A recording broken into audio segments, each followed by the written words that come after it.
ഇന്ന് ലോകം മുഴുവനുമുള്ള ക്രൈസ്തവര് ഓശാന ഞായറാഴ്ച ആഘോഷിക്കുകയാണ്. ഈ ഓശാനയെ കുറിച്ച് ഓർക്കുമ്പോൾ എൻ്റെ മനസ്സിലേക്ക് വരുന്ന ഒരു ചെറിയൊരു കഥയുണ്ട്. പണ്ട് എവിടെയോ ഞാൻ കേട്ടതോ അല്ലെങ്കിൽ വായിച്ചതോ ആയ ഒരു കഥയാണത്. ശരിക്കും ഈ ഓശാന ഞായറാഴ്ച എന്ന് പറയുന്നത് ക്രിസ്തു ജെറൂസലേമിലേക്ക് രാജകീയ പ്രവേശനം നടത്തിയതിൻ്റെ അനുസ്മരണമാണ്.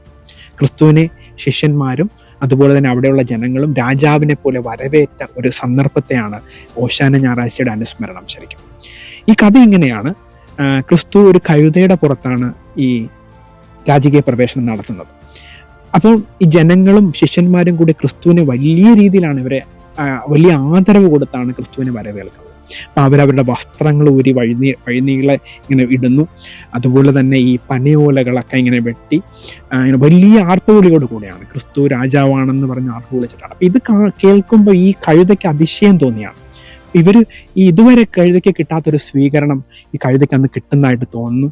അപ്പോൾ വലിയ അതിശയമാണ്. അപ്പം അങ്ങനെ ആ ദിവസം കഴിഞ്ഞു. പിറ്റേ ദിവസം ഈ കഴുത ഇതും പ്രതീക്ഷിച്ചുകൊണ്ട് ആ പട്ടണത്തിലേക്ക് വരുന്നതാണ് ഈ കഥയുടെ ഭാഗം.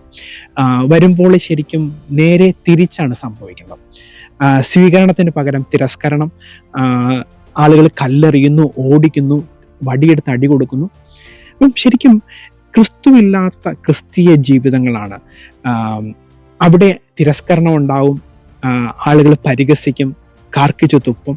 ശരിക്കും ഇന്ന് കാണുന്ന ക്രിസ്തുവില്ലാത്ത ക്രിസ്തീയ ജീവിതം, ക്രിസ്തു എന്ന് പറയുന്നത് കേവലം ഒരു ദൈവികതയ്ക്ക് അപ്പുറത്തേക്ക് ഇതൊരു ജീവിതചര്യയാണ്. ക്രിസ്തുവിൻ്റെ മൂല്യങ്ങൾ, അതായത് ക്ഷമ, ദയ, കരുണ, പരസ്പര സ്നേഹം, രണ്ടുള്ളവൻ ഒന്ന് ഇല്ലാത്തവന് കൊടുക്കുക, ഇതൊക്കെയാണ് ക്രിസ്തുവിൻ്റെ മൂല്യങ്ങൾ. ഇന്ന് ക്രൈസ്തവ ജീവിതത്തിലെ ഈ മൂല്യങ്ങൾ നമുക്ക് നഷ്ടപ്പെട്ടുകൊണ്ടിരിക്കുകയാണ്. അപ്പം നമ്മൾ ക്രിസ്തുവില്ലാത്ത ജീവിതം, ക്രിസ്തുവിനെ വഹിക്കുക എന്ന് പറയുന്നത് ക്രിസ്തുവിൻ്റെ രൂപവും വഹിച്ചുകൊണ്ട് നാഷണൽ ഹൈവേകൾ ബ്ലോക്ക് ചെയ്ത് മറ്റുള്ളവർക്ക് ബുദ്ധിമുട്ടുണ്ടാക്കുന്നതല്ല ക്രിസ്തുവിനെ വഹിക്കുക എന്ന് പറയുന്നത്. ക്രിസ്തുവിനെ വഹിക്കുക എന്ന് പറയുന്നത് ക്രിസ്തുവിൻ്റെ മൂല്യങ്ങളെ വഹിച്ചുകൊണ്ട് ജീവിക്കുക എന്നുള്ളതാണ്.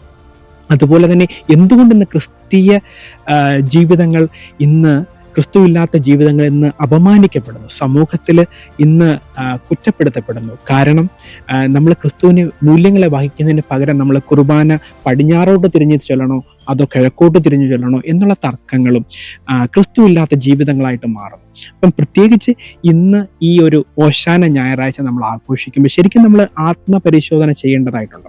എൻ്റെ ജീവിതത്തിൽ ക്രിസ്തുവിൻ്റെ മൂല്യങ്ങൾ ഞാൻ കൊണ്ടു നടക്കുന്നുണ്ടോ? ക്രിസ്തുവിൻ്റെ മൂല്യം, ക്രിസ്തു ആഗ്രഹിച്ച, ക്രിസ്തു പഠിപ്പിച്ച പാഠങ്ങളാണോ എൻ്റെ ജീവിതത്തിൽ ഞാൻ മുന്നോട്ട് കൊണ്ടുപോകുന്നത്? അതായിരിക്കണം നമ്മുടെ ധ്യാന വിഷയം. എല്ലാവർക്കും ഒരിക്കൽ കൂടി ഓശാന ഞായറാഴ്ചയുടെ എല്ലാവിധ ആശംസകളും നേരുന്നു. Thank you.